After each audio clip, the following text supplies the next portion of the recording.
Tafsir Al-Muallim, terjemah bahasa Indonesia menggunakan huruf Arabikon.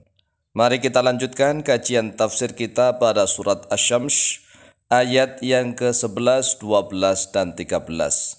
Mari kita awali dengan bacaan ta'awudz atau al-isti'adzah. A'udzu billahi minasy syaithanir rajim. Bismillahirrahmanirrahim. Kadzabat Tsamud biṭaghwaha idzin ba'atsa ashqaha faqala lahum Rasulullahi naqatallahi wa suqyaha. Untuk pelajaran pertama yaitu tentang tahsinut tilawah atau tahsinul qiraah, memperbaiki tata cara membaca Al-Qur'anul Karim. Yang pertama ayat yang ke-11, kadzabat samudu.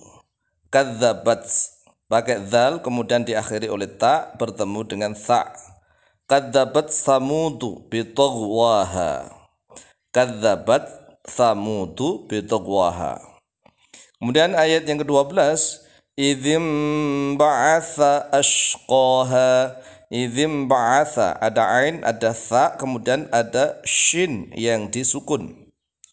Idzim ba'atsa ashqaha faqala lahum Rasulullahi naqatallahi wa suqyaha. Kemudian untuk tahsinut tarjamah, memperbaiki tata cara menerjemahkan Al-Qur'anul Karim pada ayat yang ke-11, yaitu kadzabat Tsamudu bitaghwaha. Ini agak sulit membacanya antara ta dengan tha. Kadzabat Tsamudu bitaghwaha.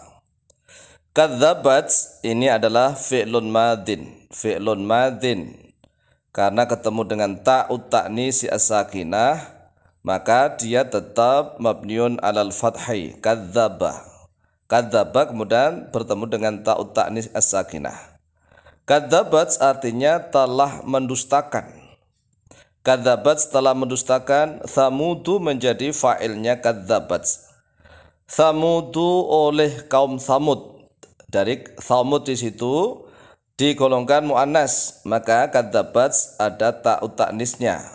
Kadzabat telah mendustakan Tsamudu oleh kaum Tsamud.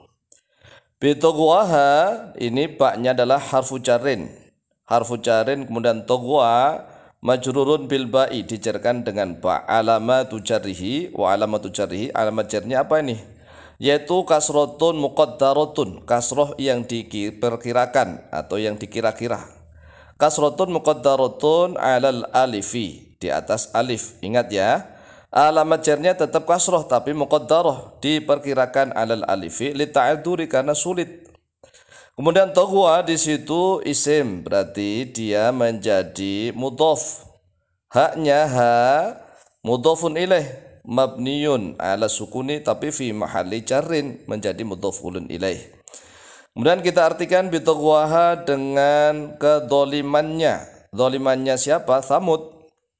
Hanya kembali kepada Tsamud. Bitaghwaha dengan kedzalimannya Tsamud. Taghwa di situ tughyan, bermakna tughyan. Tughyan itu bisa bermakna dolim, maksiat, durhaka, menentang. Itu adalah tughyan. Kemudian lanjut pada ayat yang ke-12. Idzim ba'atsa ashqaha. Idzim ba'atsa ashqaha. Ada ain, ada tha, ada shin. Ini agak sulit membacanya, maka perlu dilatih. Idzim ba'atsa ashqaha. Lanjut kepada tahsinut tarjamah atau tata cara memperbaiki tata cara menerjemahkan Al-Qur'anul Karim. Idzin di situ id aslinya id dzarfiyah zamaniyah. Kemudian kasrohnya itu at-takhallusu minal tiqa'i sakinain, yaitu penyelamatan dari bertemunya dua sukun, harus dikasroh. Idzim ba'atsa. In ba'atsa fi'lun madin fi'il madhi mabniun alal fathi. Ashqa fa'ilnya imba'atha. Ashqa itu fa'ilnya imba'atha.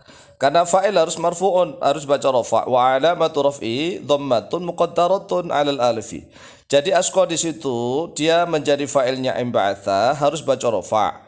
Alamat rofaknya tetap dhammah tapi muqaddarah diperkirakan alal alifi di atas alif. Li ta'adzuri karena sulit.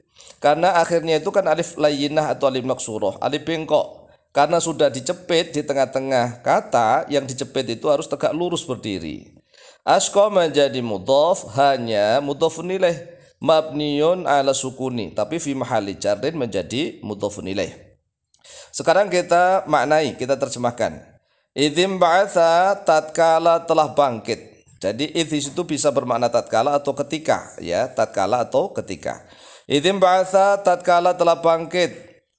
Ashqaha oleh orang yang paling celakanya, hanya kembali kepada Thamud, celakanya Thamud. Kemudian jumlah imba'atha ashqaha, fi'il plus fa'ilnya la mahalla laha minal menjadi mudhafun ilaih, la mahalla. Jadi menjadi mudhafun ilaih dengan id. Id itu kan dzarfiyah zamaniyah.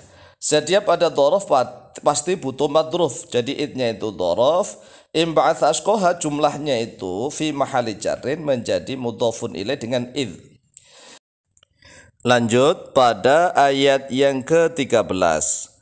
Faqala lahum Rasulullahi naqatallahi wa suqyaha.